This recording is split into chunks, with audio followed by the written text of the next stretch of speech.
Hi, I'm Michael, and thank you for watching AquariumTech today. I was going to go ahead and do a video on, I was going to do a whole series on lighting as well as the filter series, just because there's so many variables in lighting, and lighting gets pretty complicated.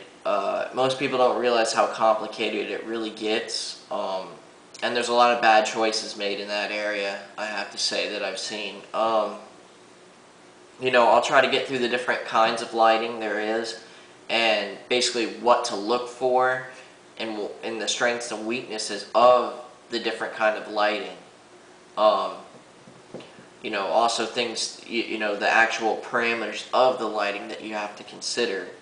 But, for instance, like different types of lighting, like here, this is a little fixture here for T5s. That's a pretty common high output one.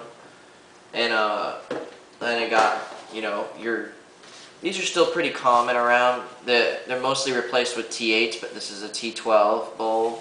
And, most of your common ones that you get on your hoods, like this, this is an older one in particular, so this one's like a T12, but, you can screw a T8 into it.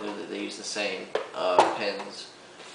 But that's just, for instance, try to get through all of them I can think of. You got like fluorescent compacts, like T5 and T5 power compacts, T8s, T12, T2, metal halides, LEDs, and I think that's most of the ones I can think of. Oh, and we got incandescent bulbs as well, just the regular kind of light bulb that come with your most basic kits.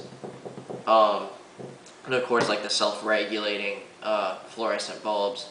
I'll probably do that with like the incandescent show or something like that. And also, I guess I'll go ahead and explain, why that old wattage rule. Like if any of you know about, like for instance, like they say, I believe it's for freshwater planted aquariums, it's like 1 to 2 watts per gallon. I'll show you how that rule is kind of outdated. That rule was kind of made back in the day when these T12s were widely used. They still pretty are widely used, but when they were, kind of, I guess you would say one of the best out there, besides like the metal halides and stuff. Like I said, that rule really just applies to T12s, and kind of T8s too. And like I was saying, we'll also start introducing the parameters, such as, like the PAR, the lumens, color temperature, and Kelvin, lux, spectrum, and of course, like the focus of the, reflectors, bulbs, stuff like that. So it can get pretty tricky there. Like for instance here, since I have it right here, let me show you an example of what I'm talking about. See, these look like they're the same bulbs, but they're actually different. If you can see here, this one's 67K, and this one's 10,000K.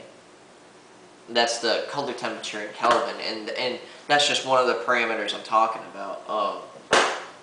That's like a good combination for growing plants, but that's something you got to think about, and and that goes with the PAR spectrum and stuff. And I'll get it, like I said, I'll get all into that, and I'll split this into different shows because it's going to take so long to explain all of it.